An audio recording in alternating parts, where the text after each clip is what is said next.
Nowadays, we live in a world where everyone is obsessed with image.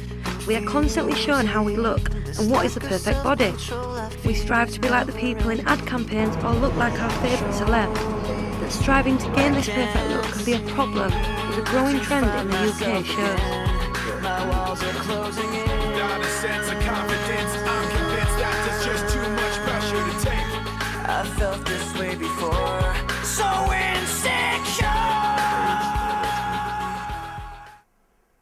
New registrations to the service to register for the needle exchange, they outnumber every other injecting drug user altogether. So that includes heroin, amphetamine, crack injectors, all those lumped together. The steroid injectors outnumber all of those.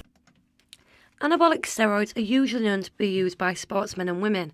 Even the icon Lance Armstrong has recently admitted to taking them to win the Tour de France. This was met with a lot of controversy. But now statistics show that most of the men taking steroids are doing so for body image purposes. Last year, 226,000 men admitting to using the drug, and this is doubling each year. But the Home Office says this will be much lower than the actual figures, as men will not admit to it. To combat the increase in steroid takers, clinics have been set up around the UK to offer advice on how to take the drug safely. But surely this is just enabling the problem. Clinic workers say the best way to deter users is to tell them the horrible side effects. We offer a separate clinic where we just see steroid users because they don't see themselves as injecting drug users, although they are injecting drug users. And they're still at risk from blood-borne viruses, abscesses. He's talking about side effects, let's say the actual injuries that can cause by injecting the cells if they don't know how to inject properly, and bacterial infections and stuff like that. It's got effects on the reproduction system, so it can cause people to be infertile. Gynecomastia, which is the formation of breast tissue, hair loss, acne, high blood pressure, so all sorts of effects on the heart. So high blood pressure, it can affect the actual heart. It can enlarge the heart, but it can also affect the connective tissues as well, and it can thicken those.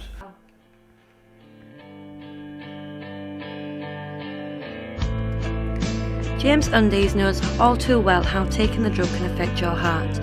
He had been taking steroids for a year when a high dosage of a testosterone-based steroid mixed with a lively student lifestyle led him to have a heart attack. My physique was, and my performance in the gym and everything was great. I was feeling confident, I was going on nights out, feeling great, having a good time with all my friends, and I started going out more. And you know, what happened was I was taking more of these, I was taking more of a testosterone up in a dose. And that morning I was actually due a job, and it was just a ridiculously stupid idea. No sleep or anything like that, and obviously my heart had taken a hammering from with the blood pressure being so high from the same night out. And about 11 o'clock in the morning, I woke up, sat down, and I did this jab. And about halfway through the jab, before I'd even finished, instantly I didn't feel good at all at this point, and I literally just collapsed in his room.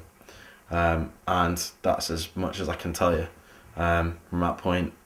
The next thing I remember, I woke up in an ambulance. I was being shot with adrenaline. I can remember looking up at the heart monitor, which was ridiculous. You know, the paramedic telling you, you know, you shouldn't be here, stuff like that is life-changing. Although selling steroids is illegal, possession is actually legal itself.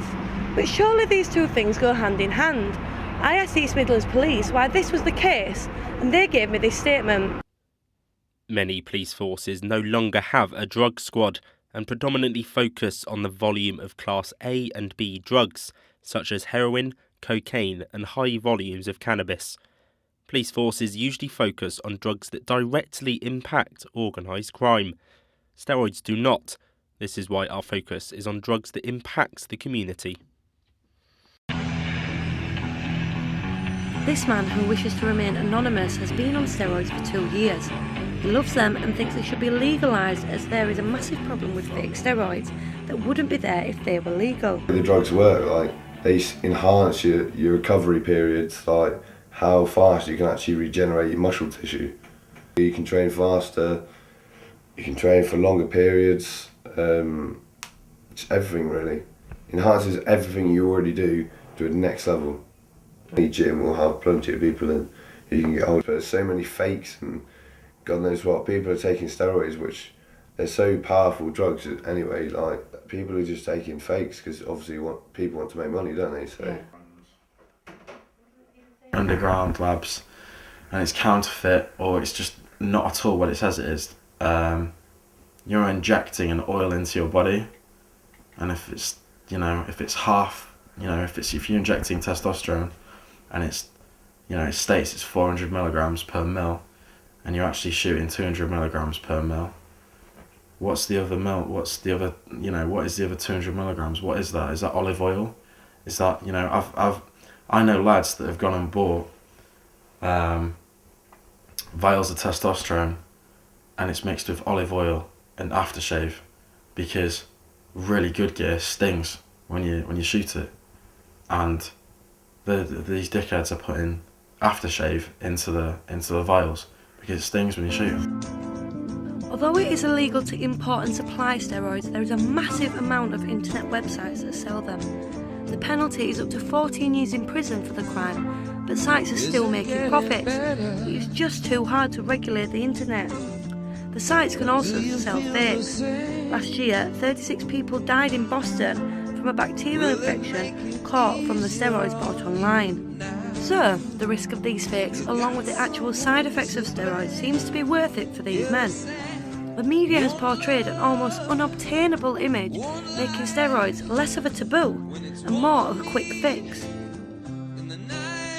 Fitness models in the world, like proper global role models, they're taking so much stuff. And they'll say they're natural. It's all a load of crap, to be honest.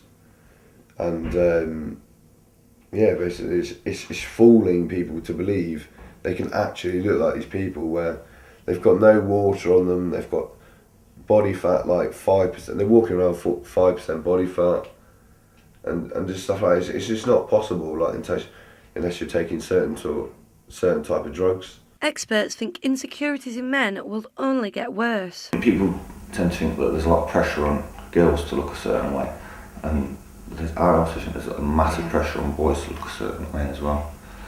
Kids play, boys in particular, so the action man figure, if you look at how its physical appearance has changed over time. In the 60s it was a normal figure. If you go right up to like the last 5 or 10 years, they're just full of ripped muscles. So I think from a really young age, boys are told them that they've got to look a certain way.